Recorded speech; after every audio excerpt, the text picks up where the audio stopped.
dari mulai kelainan kromosom sampai kelainan endokrin, kelainan hormonal, kelainan serviks, kelainan infeksi, dan lain. Di sini main. Bahwa orang yang hamil itu dari 100% terjadinya sperma dan sel telur yang bersatu itu hanya 25% yang lahir hidup. Kalau di atas, dia kemungkinan kehamilannya berlanjut. Nah, kalau misalnya ada lupus itu terjadi antigen. Ya, antigennya dari antigen lupus ini akan menyebabkan dia terjadinya trombosis dan terjadi pembekuan di dalam pembuluh darah.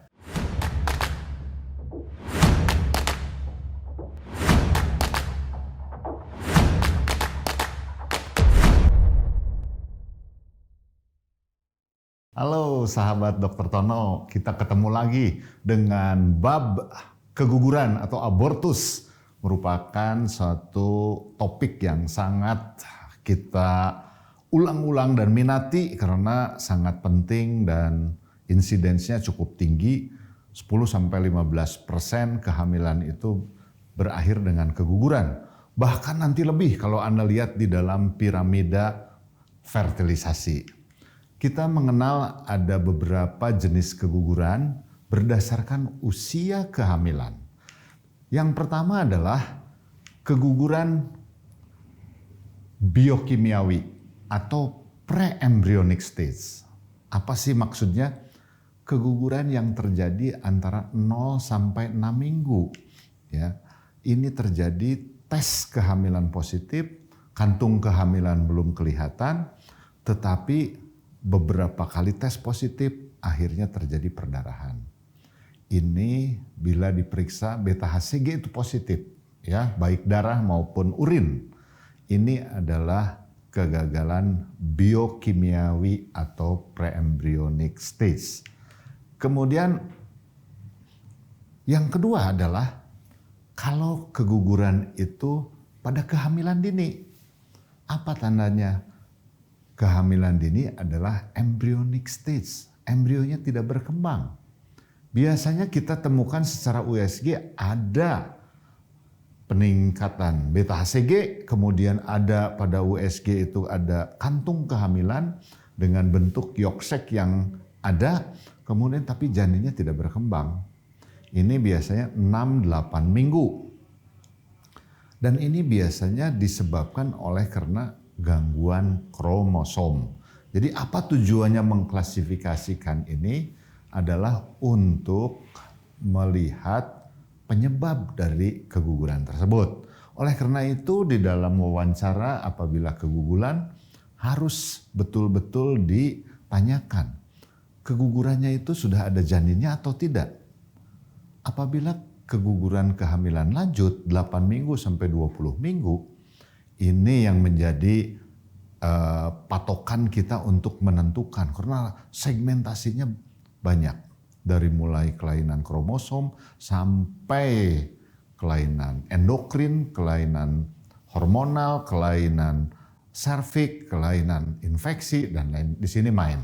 Ya, jadi kalau dari 6-8 minggu, 0 sampai 6 minggu, biasanya itu adalah kemungkinan 95% gangguan pada kromosom.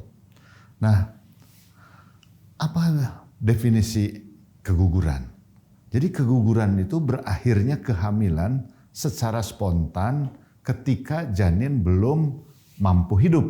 Ya, berapa sih mampu hidup? Macam-macam. Ya, dari buku-buku yang ada itu antara 20 sampai 24 minggu. Kita mau pakai yang mana? Karena ada beberapa definisi yang berbeda, ya. Kita sepakati saja misalnya sampai 24 minggu istilah keguguran itu. Nah, berapa sih angkanya? Tadi saya katakan bahwa komplikasi pada umumnya pada kehamilan awal merupakan 10-15% dari semua kehamilan. Ya, tadi saya kasih tanda petik, nanti kita akan bahas di dalam piramida fertilisasi. Nah, Kemudian ada dirumuskan di dunia, ya, jadi seorang para ilmuwan di dunia, terutama dari Eropa, juga dari Amerika, beda lagi organisasinya, membuat definisi keguguran berulang atau recurrent pregnancy loss. Apabila keguguran pada pasien yang memiliki riwayat keguguran 2 kali atau lebih, itu disebut keguguran berulang. Ya, 2 kali atau lebih, 2 kali atau lebih itu disebut keguguran berulang. Nah, ini yang kita lihat ya dari berbagai pustaka bahwa ini ada terjadi perubahan. Hati-hati, ada 2 piramida ini. Kalau kita lihat fenomena gunung es, outcome dari konsepsi manusia itu pada tahun 2002 menurut Human Reproduction Update itu yang hamil itu ada 30% dari seluruh fertilisasi atau konsepsi. 30% itu terjadi implantation failure atau gagalnya dari terjadinya implantasi, penempelan di dalam rahim. Kemudian 30% lagi adalah preclinical pregnancy loss atau keguguran kehamilan dini tadi. Dan 10% itu keguguran secara klinis. Jadi hanya 30% yang berhasil hamil sampai melahirkan. Itu live birth rate. Tapi ada grafik lagi yang kalau kita update pada saat ini, justru konsepsi manusia sampai lahir hidup itu menurun. Kenapa? Mungkin penggunaan plastik atau adanya pengaruh dari lingkungan, endokrin, bahwa orang yang hamil itu dari 100% terjadinya sperma dan sel telur yang bersatu itu hanya 25% yang lahir hidup. Jadi clinical pregnancy rate atau live birth rate-nya itu hanya 25%. Tapi clinical pregnancy rate yang keguguran itu meningkat 12-15%. Jadi angka keguguran dari tahun ke tahun itu meningkat. Sedangkan tadi yang 60% itu adalah keguguran di awal atau implantasi yang gagal. Apa artinya dari keadaan ini? Terjadi peningkatan keguguran yang lebih tinggi. Apa penyebabnya nanti kita bahas. Dari umur, sekarang orang cenderung menikah yang lebih tua. Kemudian ada pengaruh endokrin, ada pengaruh karir, ada pengaruh ekonomi. Kita akan tahu makin tinggi ekonomi, makin sedikit orang mau hamil. Ya, dan akibatnya apa? Hamilnya di usia tua. Sehingga terjadi keguguran. Nah, live birth rate-nya itu 25%. Jadi ketika Anda memilih bayi tabung, itu bukan berarti 100% akan hamil. Peluangnya itu di dalam semua pustaka itu antara 30-40%. Ada klinik-klinik yang bagus 40-50%. Nah, oleh karena itu tanyakan ketika memilih klinik bayi tabung, Anda harus tanyakan berapa angka kehamilan real time-nya. Ya, di klinik kami selalu dilaporkan dan di dalam laporan 6 bulan terakhir itu antara 50-60%. Ya, tergantung karena sekarang banyak yang dilakukan freezing embrio. Oleh karena itu, Anda harus hati-hati memilih klinik bayi tabung atau menganjurkan kemana pasien Anda dikirim untuk bayi tabung apabila Anda belum mempunyainya. Jadi itu saya kira yang perlu diperhatikan karena angka keguguran ini cukup tinggi ya. Nah, definisi keguguran itu apa? Keguguran itu adalah secara umum hilangnya kehamilan intrauterin janin yang viable antara 20-28 minggu. Tadi kan kita sudah sepakat sampai 24 minggu. Kalau menurut WHO kurang dari 22 minggu atau berat janin kurang dari 500 gram. Ini WHO ya. Atau mendekati umur kehamilan 22 minggu. Kalau di Inggris itu kurang dari 24 minggu. Di Amerika 20 minggu. Di Eropa 22 minggu. Jadi ini dari sini kita sepakat di mana? Rata-rata 20 sampai 24 minggu. Karena bila patokannya adalah apabila dia lahir, abortus tidak bisa hidup. Itu saja. Ya. Nah, riwayat keguguran terhadap risiko keguguran apa? Risiko terendah apabila tidak mempunyai riwayat keguguran. Ya. Jadi tidak mempunyai riwayat keguguran. Risiko keguguran akan meningkat 10% pada kehamilan berikutnya apabila pernah keguguran. Jadi kalau 1 kali keguguran, risikonya meningkat lagi 10%. Jadi dari 11 tambah 10, 21%. Ketika keguguran ketiga meningkat lagi. Ya, jadi kalau lebih dari 3 kali rata-rata meningkat sampai 42% pada orang yang hamil dengan keguguran 3 kali. Jadi hati-hati keguguran berulang. Kami setiap hari menerima pasien-pasien yang sudah keguguran 2 kali, 3 kali, sampai 4 kali ya. Bahkan tadi ada yang orang keguguran sampai 6 kali. Ini hari apa nih? Hari Selasa ya. Itu sampai udah 6 kali keguguran. Apa penyebabnya? Ternyata ada adenomiosis ya. Sampai dia menangis, kalau tidak diambil itunya, adenomiosisnya akan keguguran terus. Cuman tadi setelah dilihat AMH-nya sudah menurun, kemudian apalagi patokannya ternyata usianya sudah mendekati 40 tahun. Ini penyulitnya lebih. Jadi kalau Anda keguguran, segera datang ke dokter dan investigasi sampai kehamilan berikutnya sukses. Ya, ini kuncinya.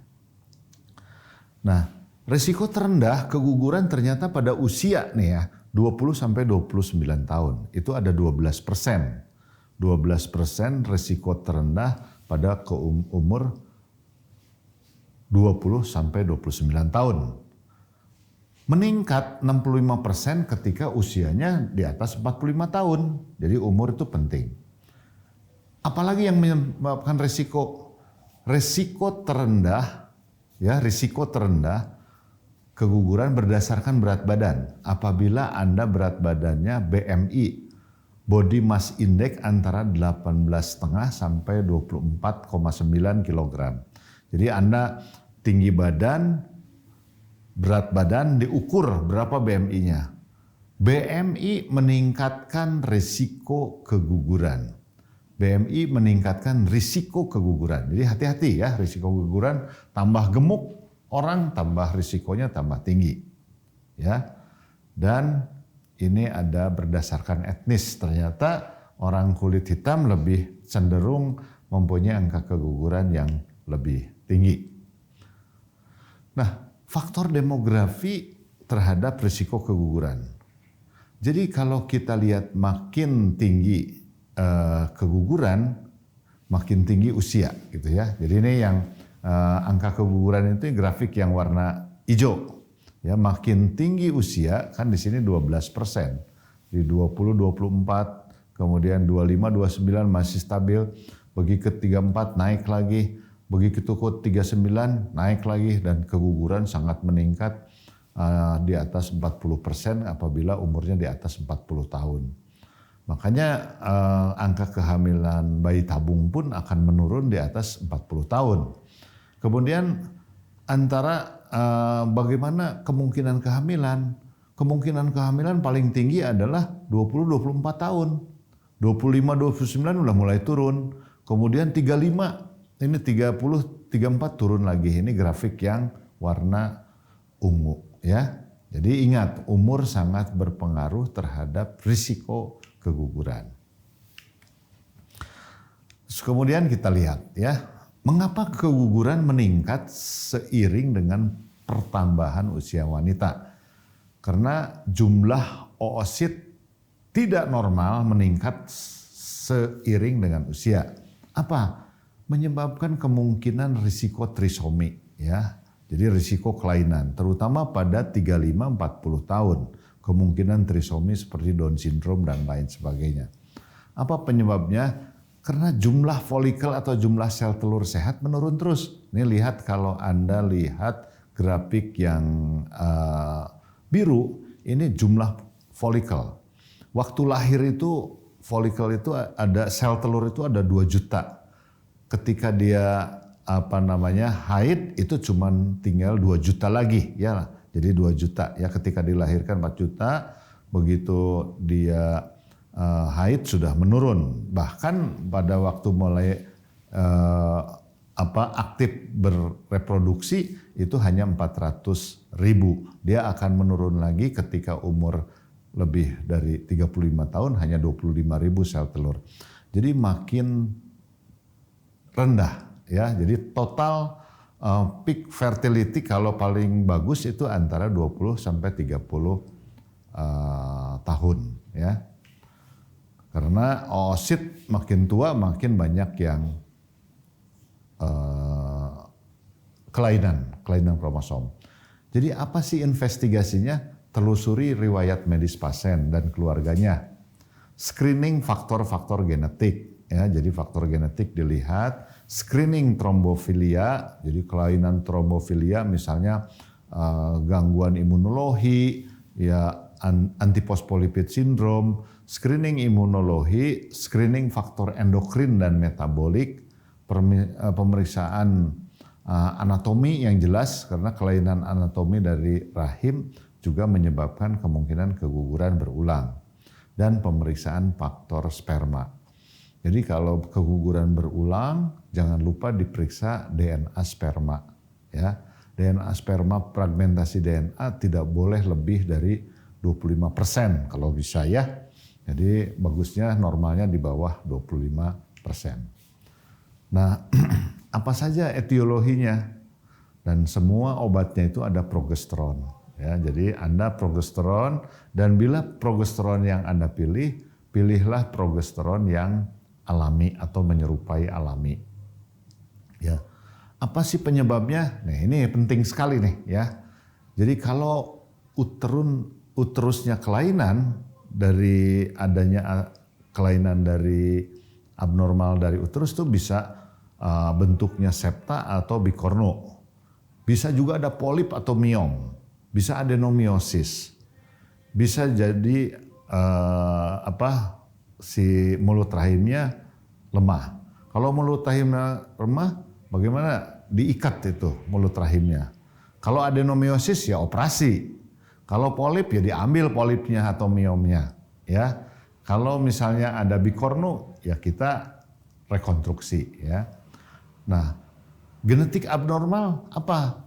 Misalnya prenatal genomic, sperm DNA fragmentasi. Jadi periksa DNA fragmentasi tes. Di klinik kami sudah semua bisa ini, ya, melakukan pemeriksaan DNA fragmentasi tes. DNA-nya diperiksa dengan pemeriksaan halo. Embryonic genomic adalah PGTA, pre-implantation genetic testing, aneuploidy for aneuploidy, ya. Nah, ada juga faktor endokrin ini adalah hipotiroid subklinis. Sering kita lupakan bahwa ternyata hipotiroid itu tidak kelihatan gejala. Namanya hipotiroid subklinis, dan ini menyebabkan terjadinya keguguran. Kalau itu terjadi, ya berikan obat levothyroxine, ya. Nah, kalau hiperprolaktinemi, ya obati bromokriptin atau cabergoline. Tidak boleh prolaktin itu di atas 25, ya. Kalau di atas 25 itu sudah kelainan. Kalau diabetes mellitus, ya berikan insulin atau insulin sensitizer. PCOS, berikan insulin sensitizer itu metformin. Kalau antifosfolipid, ini berikan LMWH, ya, low molecular weight heparin. Biasanya kita pakai enoxaparin, ya. kita sering memakai enoxacrin, itu golongan-golongan enoxaparin atau heparin ya, yang generasi terbaru yang low molecular weight heparin. Nah, yang lupus antikoagulan itu diberikan aspirin. Kalau kami ada lupus antikoagulan positif, selain low dose aspirin kita berikan juga enoxaparin tadi, sama dengan yang antiposfolipid antibody ya, diberikan heparin. Sampai kapan? Sampai mau lahir. Begitu juga dengan yang adenomiosis. Kami memberikan kalau pasca operasi adenomiosis osada, karena dulu jarang hamil. Sekarang ternyata banyak yang hamil yang kita lakukan bayi tabung. Anda bisa lihat di Instagram atau di angka-angka kita di penelitian sudah ada bahwa angka adenomiosis itu meningkat karena dikasih low molecular weight heparin atau enoxaparin ya. Jadi ada produknya nih di sponsor kita hari ini, ada produknya ya. Jadi dua-duanya enoxaparin ada, kemudian juga progesteron, karena semuanya tuh pakai progesteron kalau mau resiko keguguran. Jadi progesteronnya apa? Yang natural progesteron ya, Anda bisa lihat sendiri. Jadi kalau ada antitiroid antibody, kita kasih levothyroxine sama dengan tadi ya Pak, hypothyroidism. Kemudian apabila terjadi infeksi virus toxoplasma, cytomegalovirus dan herpes, kita kasih antivirus. Nah, kalau misalnya terjadi thrombolytic factor, kita berikan apa? Antikoagulan tadi, heparin ya. Dan juga harus hati-hati. Ternyata orang-orang yang keguguran kebanyakan defisiensi vitamin D ya. Oleh karena itu perlu dilakukan screening terhadap vitamin D. Angka kita berapa? Pada pasien infertility di klinik kami dengan 1.000 orang yang diperiksa, ternyata 98% kekurangan vitamin D ya. Jadi di klinik kami memeriksa orang-orang yang infertil 1.000 orang, datanya sudah ada 1.000 orang, ternyata 98% itu menderita defisiensi atau insufisiensi kekurangan vitamin D. Jadi penting sekali. Jadi apa sih keguguran berulang yang paling penting? Ini ya. Sebagian besar 50% tidak diketahui karena tadi kelainan kromosom itu sulit dibuktikan, kelainan kromosom. Ya. Jadi yang penting apa? Autoimun 20%, endocrine disorder atau kelainan hormonal sampai 17%, kemudian adanya gangguan pertumbuhan rahim, gangguan cacat rahim, atau adanya penyakit mioma, adenomiosis itu 10%. Ya, infeksi itu kecil sekali, cuman 0,50%. Ya. Oleh karena itu, yang paling penting di sini adalah progesteron. Progesteron harus cukup, karena kalau progesteronnya rendah, pasti keguguran. Oleh karena itu, tadi saya katakan, semua ancaman keguguran atau potensi keguguran pasti kami sih memberikan progesteron. Karena progesteron itu adalah hormon yang krusial untuk mempertahankan kehamilan. Disebut juga pregnancy hormone untuk keguguran, itu yang utamanya adalah progesteron. Progesteron itu pada saat inflamasi dikeluarkan dari corpus luteum, tapi setelah plasenta terbentuk pada 10-12 minggu itu mulai dari hormon-hormon plasenta.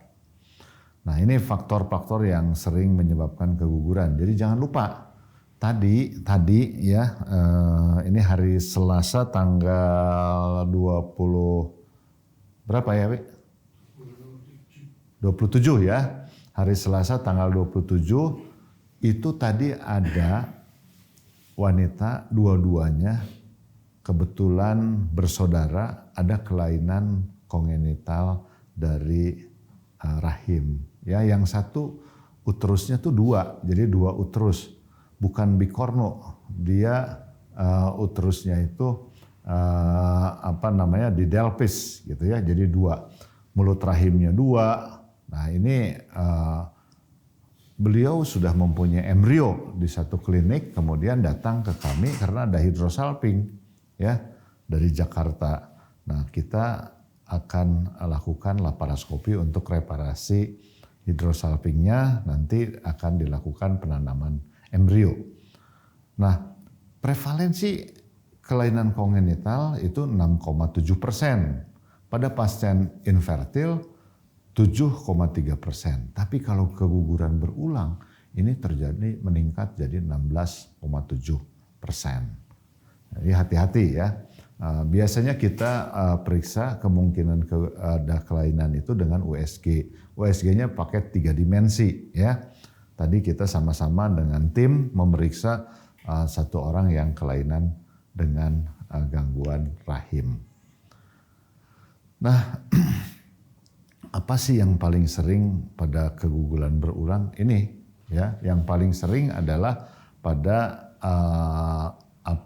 yang kongenital anomali itu sampai 7,0% ya, yaitu apa? Paling sering adalah pada yang ada septum uterus ya, 43%. Jadi secara total ada sekitar 7% atau 61 kasus ya, dan itu akan menyebabkan gangguan dari keguguran berulang ya. Hati-hati pada pasien infertil itu meningkat.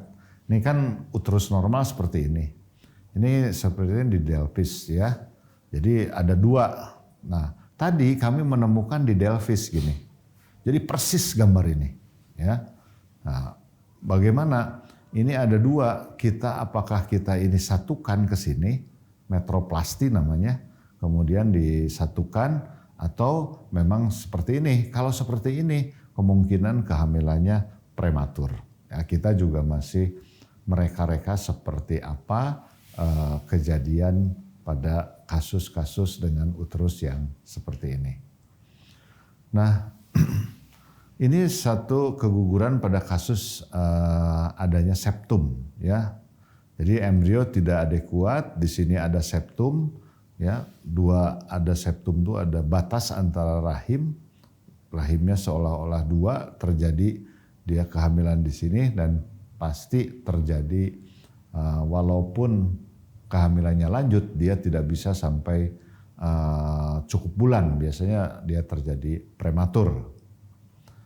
Nah, ini juga sama ya pada mioma uteri. Hati-hati, nanti setelah ini kita akan bahas bagaimana mioma uteri mempengaruhi kehamilan. Ini terjadi gangguan fertilisasi, terjadi gangguan implantasi pada kalau ada gangguan dari rahim. Dan ini tentu penyebab keguguran berulang. Jadi kalau ada miom, yang ini adalah misalnya SM3, SM1, nah ini kita harus periksa, harus dioperasi. Ini mekanisme kegugurannya karena terjadi peningkatan dari HOXA10. Nanti kita akan lebih detail pada kontroversi membahas mioma pada saat bayi tabung apakah operasi atau tidak. Nah, kemudian polip. Polip ini juga sangat mengganggu. Kenapa? Karena kalau ada polip, ini terjadi kehamilan di sini. Sedangkan di sini ada polip ya. Nah, ini akan mengganggu implantasi ya. Dan penyebab keguguran berulang mencapai 1,6 sampai 6%. Berapa persen sih kalau ada polip ini terjadi kehamilan? Ini sudah terganggunya hampir 70% kalau ada polip, kemungkinan keguguran. Bahkan tidak hamil gitu ya. Jadi kalau hamil kegugurannya lebih tinggi lagi. Kalau polipnya sebesar gambar di sini ya. Nah, kenapa? Karena reseptivitas endometrium menurun pada endometrium yang memiliki polip. Jadi ini kita ada penelitiannya kalau dia ekspresi gen HOXA10 dan 11 itu menurun. pada yang ada polip. Coba lihat ada polip, ini tidak ada polip, ini tidak ada polip meningkat ya. Tetapi kemungkinan kalau ada polip ini ekspresi gen yang untuk menerima kehamilan itu menurun sehingga terjadi kegagalan kehamilan. Nah, adenomiosis, ternyata adenomiosis sangat signifikan menyebabkan keguguran. Jadi kalau keguguran atau keguguran berulang, Anda berpikir itu kemungkinan adenomiosis. Dan kami itu lucu juga ya, di kepustakaan kan tidak seperti itu. Tetapi ketika datang ke klinik kami yang keguguran berulang, itu sebagian besar penyebabnya adenomiosis ternyata. Oleh karena itu kami dengan tim, dengan Dr. Nogi, Dr. Dian, Dr. Edwin, itu Dr. Mulya, kami paling banyak melakukan operasi adenomiosis. Karena ada riwayat bayi tabung gagal, ada riwayat juga keguguran berulang. Ya. Nah, halotes ini ya, kalau DNA-nya bagus seperti ini. Kita sehari-hari selalu memeriksakan apabila ada indikasi ya. Kalau misalnya fragmentasinya tinggi, ini DNA-nya tuh compang-camping dan ini menyebabkan terjadinya keguguran. Fragmentasi DNA berhubungan dengan keguguran berulang. Indeks fragmentasi DNA tidak boleh lebih dari 25%. Salah satu metode yang umum dipakai untuk mengevaluasinya adalah DNA sperma. Ya, jadi tiap hari kita ada pemeriksaan ini dan kita melihat halotes gitu ya. Nah, faktor yang menyebabkan terjadinya DNA fragmentasi adalah faktor intrinsik. Misalnya nutrisi ya, terus kemudian kanker, diabetes pada suaminya, pada laki-laki ya, tentu laki-laki kan. Terus kemudian infeksi saluran kencing, varikokel kan, varikokel pada testisnya. Faktor ekstrinsik, merokok ya, obat-obatan dan polusi. Nah, ya jadi yang merokok risikonya lebih tinggi ya. Nah, jadi kenapa? Karena terjadi oksidatif stres ya. Jadi faktor sekarang yang penelitian terbanyak itu merokok itu sangat mempengaruhi ke dalam fertility. Apalagi pada wanita ya, pada laki-lakinya saja yang perokok pasif sudah jelas akan meningkat kemungkinan terjadinya keguguran. Nah, kenapa terjadi keguguran? Karena terjadi abnormalitas kromosom dari embrionya. Siapa yang paling berisiko? Usia ibu merupakan faktor risiko terjadi aneuploidy. Ya, kita lihat prevalensinya. Kelainan embrio pada yang 35 tahun itu adalah berapa? 50 di atas usia itu adalah sampai 25 sampai 35%. Dan kalau dia di atas 40 tahun kemungkinan gangguan ini sampai 55-85%. Oleh karena itu kehamilan di atas 40 tahun walaupun di bayi tabung itu kecil sekali ya. Di klinik kita juga kecil kalau di atas 40 tahun. Kalau di atas 40 tahun mulai bayi tabung siap-siap untuk gagal gitu ya. Jadi kemungkinan gagalnya jauh lebih besar ya. Nah, kenapa terjadi? Karena penuaan itu akan menyebabkan gangguan dari mitokondria dan terjadi pemendekan dari telomer ya. Telomer ini untuk semua, untuk orang kesehatan ini. Kalau orang umum mungkin nggak tahu ini ya, dari pertumbuhan embrio. Jadi pertumbuhan embrionya terganggu sehingga terjadi aneuploidy. Akibatnya apa? Akibatnya terjadi gagalnya penempelan embrio. Para sejawat sekalian, bagaimana terjadinya kejadian abortus ya pada kromosom yang abnormal. Jadi kalau kromosom abnormal, maka sel imun itu akan meningkat. Jadi ada sekresi proinflamasi ya. Kalau di penelitian kami yang biasanya jadi patokan-patokan itu adalah TNF alfa, interleukin, interferon gamma, interleukin 6 dan 15. terjadi remodeling dan terjadinya abortus ya. Ini bisa Anda baca kalau berminat, ini dari baca di jurnalnya ya, untuk para residen atau peserta PPDS atau subspesialis, silahkan untuk mencari lebih dalam dari penyebab mekanisme keguguran akibat dari kelainan kromosom. Ya, infeksi ini sebenarnya sedikit ya, tapi ketika terjadi infeksi ini, bakteri, chlamydia, virus dan lain sebagainya, dia akan meningkatkan kemungkinan keguguran dari 15 sampai 65%. Kalau infeksi itu ya, sebetulnya infeksinya sendiri dia kurang dari 1% sebagai penyebab keguguran. Nah, kemudian ini infeksi apa yang sering? Herpes simplex tipe 1, human papillomavirus, adenovirus, polio, virus dengue, rubella, dan ini juga harus hati-hati. Jadi kalau hamil harus jaga kondisi, jangan sampai terjadi infeksi karena daya tahan tubuh itu penting sekali ya. Kemudian ini hiperprolaktin. Jadi ternyata yang keguguran itu banyak yang hiperprolaktin. Dia akan meningkat signifikan pada pasien yang keguguran dengan kadar 31 sampai 55. Tahu normalnya? Kalau normalnya di bawah 25 ya. Oleh karena itu prolaktin itu mempengaruhi keguguran. Dan ini mekanismenya, kalau terjadi hiperprolaktin pada tidak dicek, kalau keguguran berulang, hati-hati, prolaktin juga diperiksa karena akan mengganggu fungsi ovarium, menyebabkan defek fase luteal dan gangguan reseptivity endometrium yang menyebabkan keguguran. Kemudian vitamin D, ini juga vitamin D ternyata menyebabkan risiko abortus. Tentu kemana nih? Ini hasil meta-analisis terhadap beberapa penelitian yang ada di dunia yang menyebabkan gangguan pada embrio ya, akibat kekurangan vitamin D. Sangat sedih juga pada saat COVID, saya juga diperiksa, ternyata vitamin D saya juga kurang. Ternyata saya minum yang 5.000 selama hampir 1 tahun baru mencapai normal.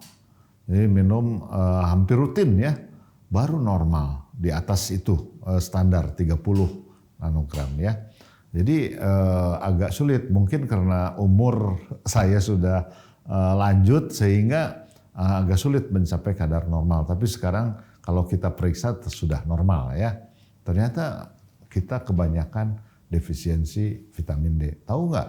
Orang hamil itu 98% ternyata gangguan defisiensi vitamin D. Itu angka di Jakarta.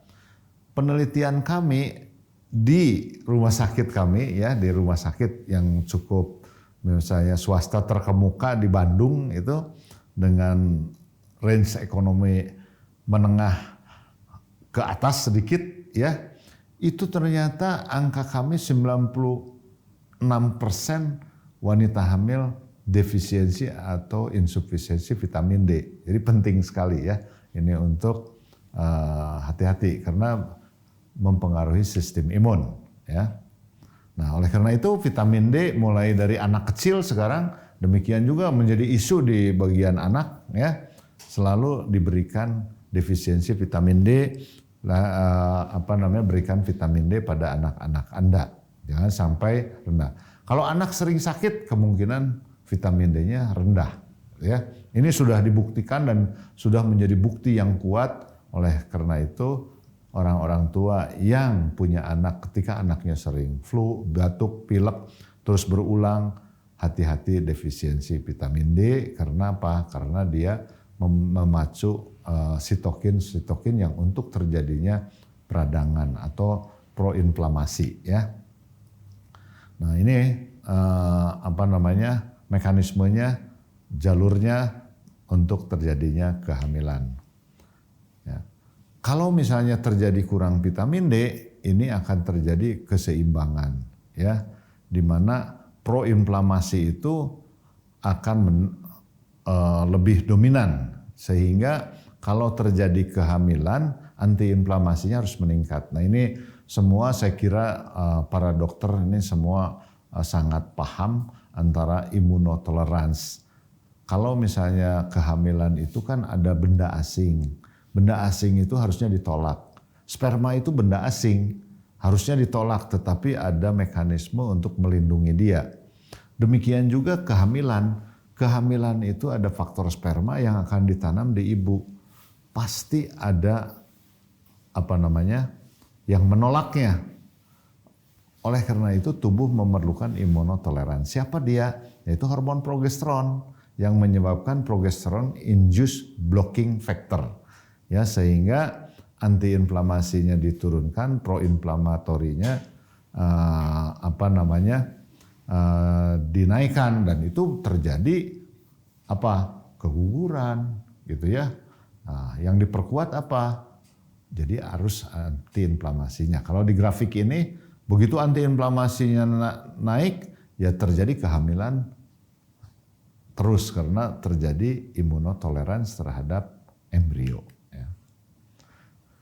Nah, berapa sih vitamin D yang dianjurkan pada ibu hamil? Dianjurkan dosis 4.000, ya mau 5.000 boleh. Karena pada orang normal kebutuhan per hari itu 1.000, ya 1.000 nanomol per liter untuk 1.000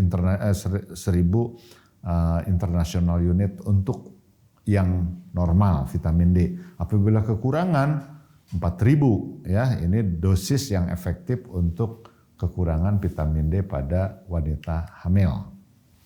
Nah ini berapa kadar vitamin D yang normal? Nah ini macam-macam ya. Kita sepakat bahwa normal itu di atas atau sama dengan 30 nanogram. Ini hampir semua lab di Indonesia ini patokannya ya. Patokannya 30, jadi hati-hati untuk menentukan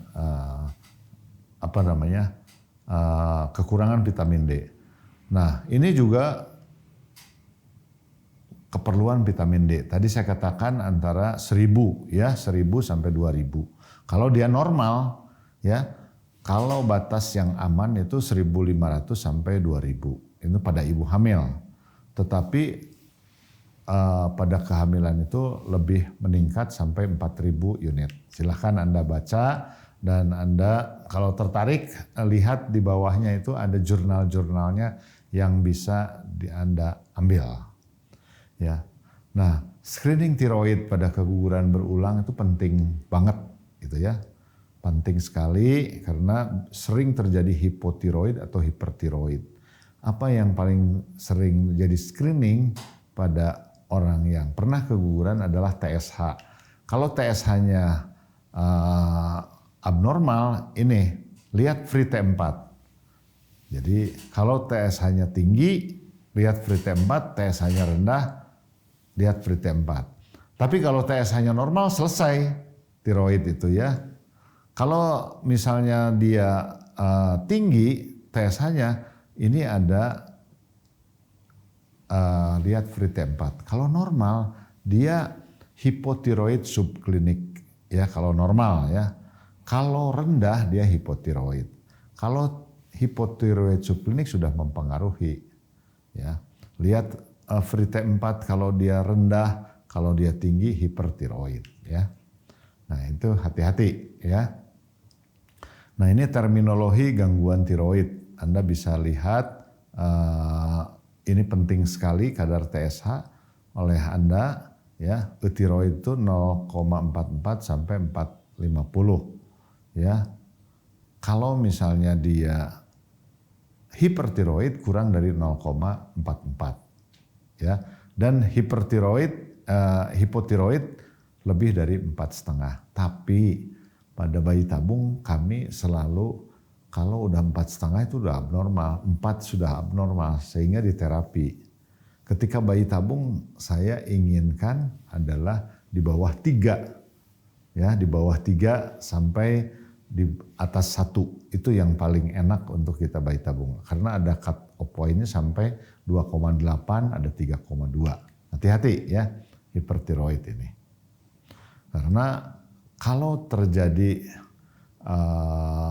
thyroid dysfunction, ini menyebabkan risiko keguguran berulang ya, dan itu meningkat secara signifikan ya dibandingkan dengan yang tidak tiroidnya normal.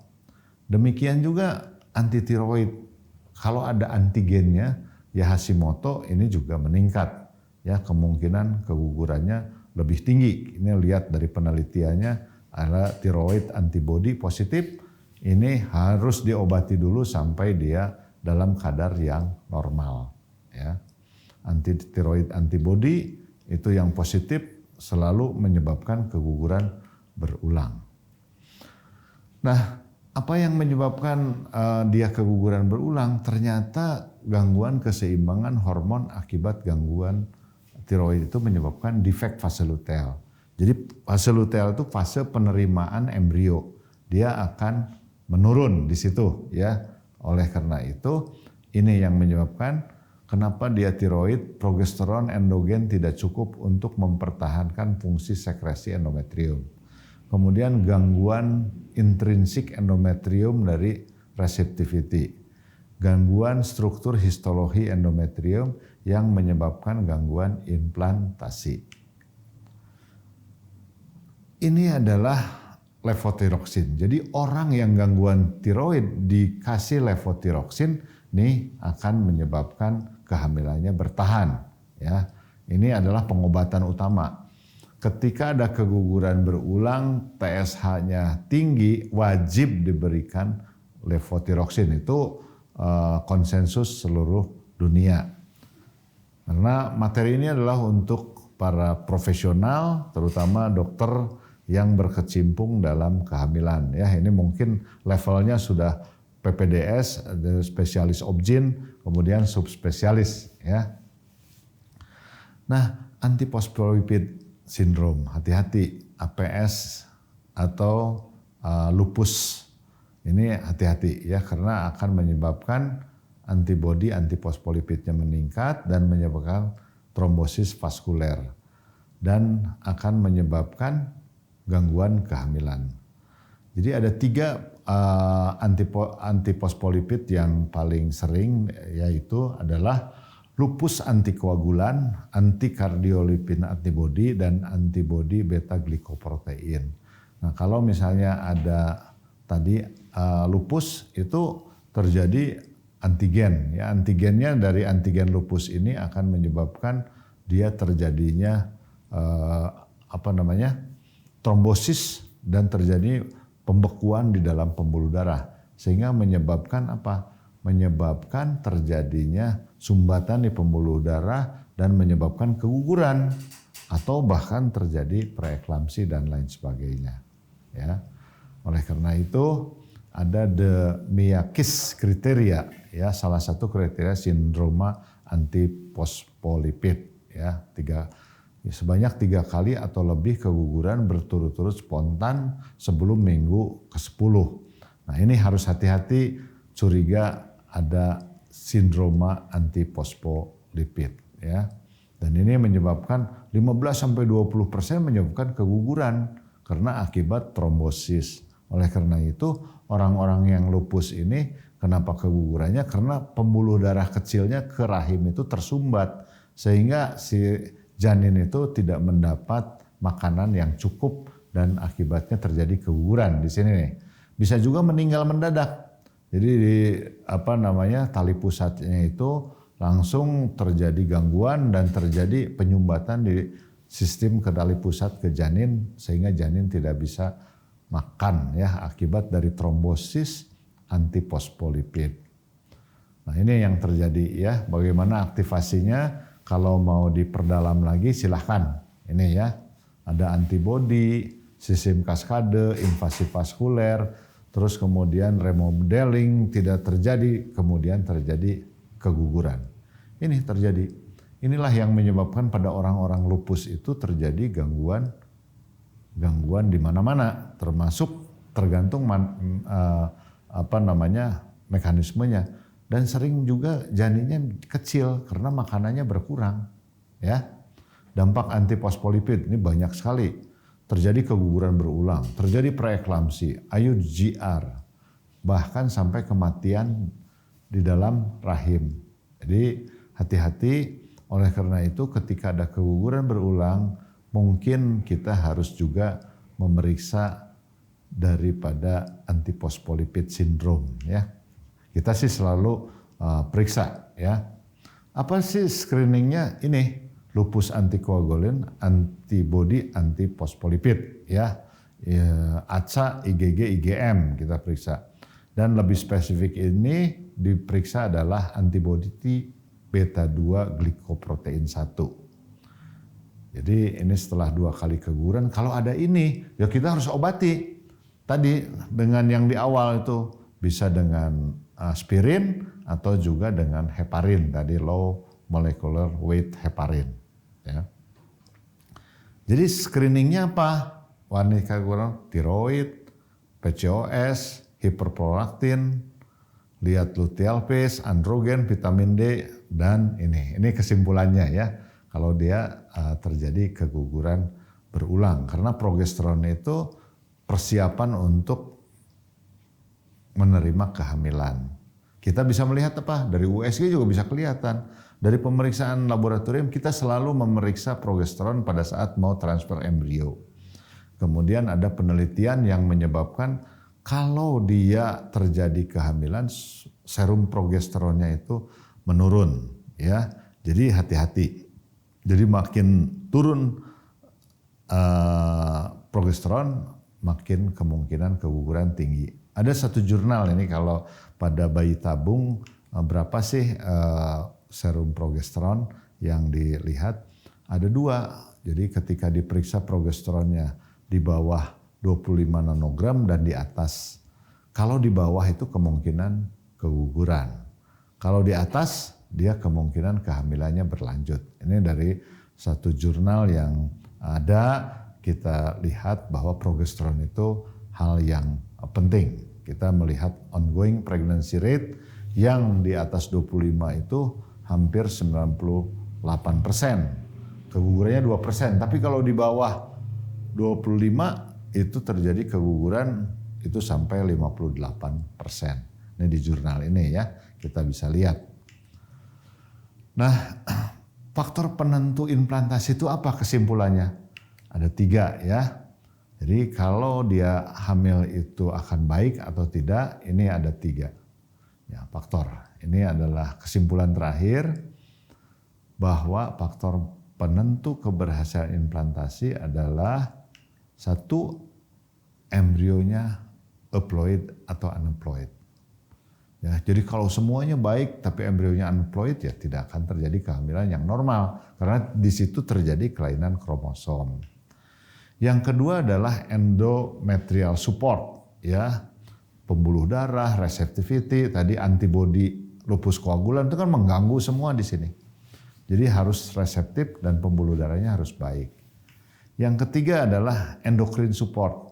Jadi jangan terjadi gangguan hormonan, kurang progesteron dan terjadinya desidualisasi karena gangguan. Yang keempatnya adalah ini imunologi support. Jadi tadi kalau kekurangan vitamin D, ya kemudian terjadinya infeksi akan menyebabkan gangguan pada sel natural killer cell, makrofag yang menyebabkan terjadinya keguguran. Demikianlah sejawat para mahasiswa, ini adalah kuliah untuk Anda. Memang agak cepat, tetapi semua bahannya itu ada di bawah. Ketika Anda akan memperdalam, tolong jurnalnya itu dipelajari seksama sehingga Anda benar-benar paham mengenai apa yang saya antarkan. Saya hanya mengantarkan suatu kuliah yang singkat.